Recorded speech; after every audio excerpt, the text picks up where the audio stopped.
So you're saying Flash is stronger than me because he's fast? Yeah, his body's basically indestructible since he can survive his own acceleration. Okay, well, I'm almost as fast and I don't even use the Speed Force, so clearly I'm better. What's the Speed Force? It's the reason why Flash doesn't disintegrate every time he runs. Next question. How do we get rid of the Speed Force? It doesn't matter. I'm way stronger than Flash, and everyone knows it. Superman, he could rewind time and erase you from history. Okay, but you know that Flash is an idiot, right? The calculations didn't account for that. Yeah, it's times like these I'm glad my powers make sense.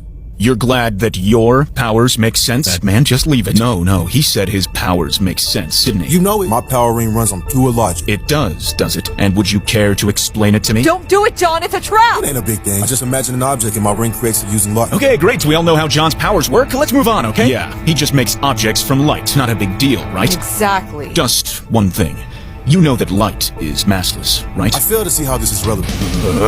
Be the better man, Bruce. Is he having an aneurysm? Wow, this sure looks stupid. God damn it, John. Light is energy in the form of electromagnetic radiation. It consists of photons, which are massless particles. They, by definition, travel at the speed of light and cannot be at rest. You shouldn't be able to make them form solid objects. They exert no structural Can you force. explain how I'm making this 1,000-kilogram hammer? I can't because it's nonsense. The total energy needed to make an object of mass m is governed by Einstein's famous equation, E equals mc squared. Light has no mass, but let's pretend you're using real matter to make your hammer. The speed of light is 3 times 10 to the 8 meters per second, meaning it would take 9 times 10 to the 19 joules to make your hammer.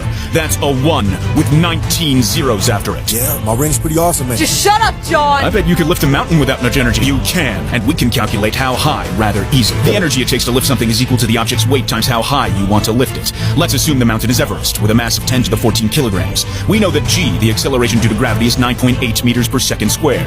So after some rearranging, we calculate that with 10 to the 19 joules of energy, we can lift Everest to a height of approximately 90 kilometers. That's just below the Kármán line, the recognized boundary of space. I bet you love one of these rings, wouldn't you, Batman? No, because it's stupid. Think about it. You're literally lifting Everest into space just to create your hammer. And that's before you even swing it, move it, do anything with it. And you're making massive objects with your ring all the time. Hey, Superman, do you know what else is a massive object? What? He's nuts! My opinion of you has never been low. And the fact that you use light makes this even worse. Do you know how many photons you'd need for that amount of energy? I don't know, like 100? Well, let's work it out, shall we? The energy of a single photon is equal to Planck's constant times its frequency. We already know what Planck's constant is, but we need to calculate frequency. Green light has a wavelength of around 550 nanometers, and it, of course, travels at the speed of light. We can calculate a wave's frequency by dividing its speed by its wavelength. Doing that gives us a frequency of 10 to the 14 hertz, for a total photon energy of 10 to the minus 19 joules. As you can see, a single photon doesn't pack much of a punch. Wait a sec, Batman. You're talking about light like it's a wave and a particle. So a photon is a tiny little thing with its own wavelength? That's stupider than Hot Girl's mask. I'm very sensitive about my nose, alright? Babe, you smoking his head. Oh, John. Light is weird, Clark. It's got wave-particle duality. It behaves as both. This gives us a glimpse into the strange world of quantum theory, but let's save that for the Ant-Man video. Understood. Anyway, a single photon of green light has 10 to the minus 19 joules. So the number of photons required to make 10 to the 19 joules is 10 to the 38. That would be utterly catastrophic. If every grain of sand on Earth exploded into a million grains, then those exploded into a million more, and then a million more, you still wouldn't reach 10 to the 38. Do you hate sand or something? It's coarse and rough and irritating, and it gets everywhere. I understood that reference. The flash of light from that many photons would be equivalent to the sun's output in a localized area. You would blind people kilometers away. Everything should be vaporized or irradiated. Air should be heated to millions of degrees. Nah, man. My power ring has infinite energy, so it doesn't have those problems. There's no such thing as infinite energy. Tell it to the ring, bud. There's no such thing as infinite energy. Have some dignity, Bruce. Where are you getting the energy from? The emotional electromagnetic spectrum. The what? Specifically the willpower frequency. Please just tell me it's magic. It ain't magic. I would feel better if you just said it was magic. It's science, bro. No, it isn't. Emotional electromagnetic spectrum. What does that even mean? You're dressing up fantasy with science just to sound credible. Looks like someone's tapping into the rage frequency. Damn, I love it. Your ring is bullshit. Just admit it. Bruce, please relax. He's saying his ring has infinite energy. I know. It can't have infinite energy. Yeah, it can. No, it can't. An infinite energy source is impossible for several reasons. But let's turn again to Einstein. This is Einstein's field equation. It's the core of general relativity. It describes how energy bends with space-time. Batman, this equation is scaring me. Don't worry, I'm just going to explain it with words. Space tells matter how to move, and matter tells space how to curve. The equation describes how energy and mass wrap space and time, and how that wrapping creates what we feel as gravity. Batman, I'm still scared. Look, the important point is this. The G on the left is the Einstein tensor. It describes how space-time curves. The T on the far right is the stress-energy tensor. It describes the energy in a region of space. Now, if lanterns lantern's ring has infinite energy, then the stress energy tensor for that region will be equal to infinity, which means that G for that region will also be equal to infinity. And what does that actually mean? It means we should have a singularity. Space-time should collapse into itself similar to what happens in a black hole. That's why it's not possible for lantern's ring to have infinite energy. If it did, we'd be more dead than my parents, who were murdered right in front of me when I was a child. Okay, well, maybe it's not infinite, but it's close to infinite. Well, let's see how close we can get before a black hole emerges, shall we? The Schwarzschild radius is the critical radius at which the escape velocity of an object equals the speed of light. I think my brain is going to explode! You know what else is going to explode? What? Days nuts! Wasn't funny the first time, hot girl. We can use this equation to help us calculate how much energy you can pack into a space before it collapses into a black hole. Let's take the space to be lantern's ring. R is the radius of the ring, M is the mass of the ring, and G and C are constants. Rearrange the equation so that we're solving for M, and assume that lantern's ring has a radius of 0.01 meters. By plugging in the numbers, we calculate that the ring has a mass of 10 to the 24 kilograms before forming a black hole. Finally, we can use E equals mc squared to calculate its energy to be 10 to the 41 joules. That is the maximum amount of energy allowed by the ring. Well, hey, that sounds like a lot to me. It is a lot, and could probably explain most of your feats. But if the ring really weighed 10 to the 24 kilograms, you'd be instantly dead. That's as heavy as a planet. And the material your ring's made from should be destroyed. 10 to the 12 joules is a more realistic maximum energy. The weight and temperature probably wouldn't kill you then, but that's not even enough to make one of your hammers. Oh, so you calculate my ring should have lots of energy, but now you're saying it shouldn't? Which is it, Batman? Well, to be honest, it doesn't really matter because of the transmission loss. Transmission loss? What do you mean? The ring's right there on his finger. Yes, but the battery that's powering it is thousands of light years away. Power rings get their energy from a central battery on the planet Oa, which radiates energy across the universe. But just how much of the energy should John receive?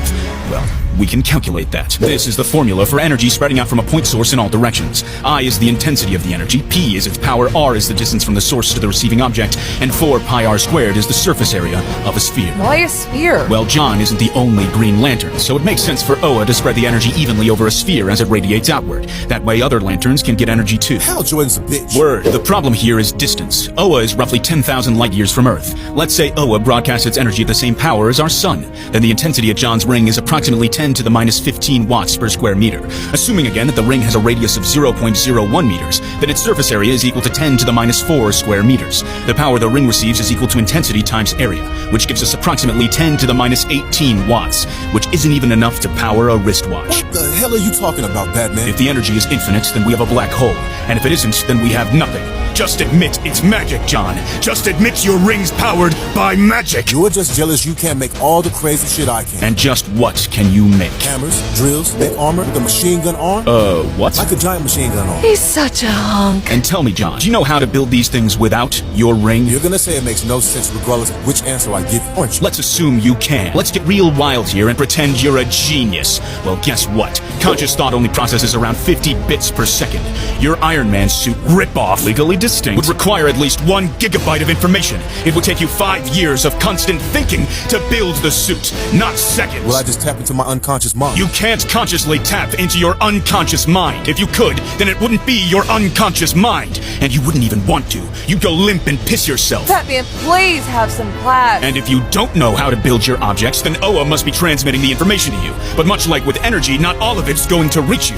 There's going to be transmission loss. And how does your ring even store information? And how does it even know what you want? Like if you think, I want armor, but your ring has thousands of specs of armor, then which does it choose? Listen, man, you're overcomplicated. My ring's smart, okay? It's a universal translator. How can it possibly be a universal translator? Languages aren't a static thing. They evolve. Slang, memes, sign language, braille. I could make up my own language right now. How would it know? When translating something to English, does it pick Old English or Modern English? Whatever the user wants. It can read minds. How the hell does it do It that? interprets the user's willpower. So you're saying every thought is connected to willpower. I need to eat food. I need to go to the toilet. How are these connected to willpower? Is this a lack of willpower? Are we even using the same definition of willpower? Of course we are. A frequency in the emotional electromagnetic spectrum. It can do other things too, like see the future. Does that mean you have no free will? You can't change it? Or if you can change it, then the future the ring showed you was wrong? That violates causality, special relativity, It thermodynamics. can resurrect you. How? After death, the body decays. You need to replace missing atoms, reshape bones and organs. And what about the mind, the personality, the soul? Let's try to keep things scientific, Batman.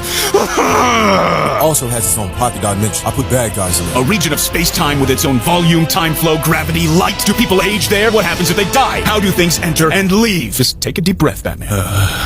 It's just So stupid. I know, champ. I know. Hey, it ain't all good news. I gotta recharge my ring every day. You have to what? Every 24 hours it runs out of power. Gotta recharge it. Your ring, which has infinite energy, needs to be recharged every 24 hours?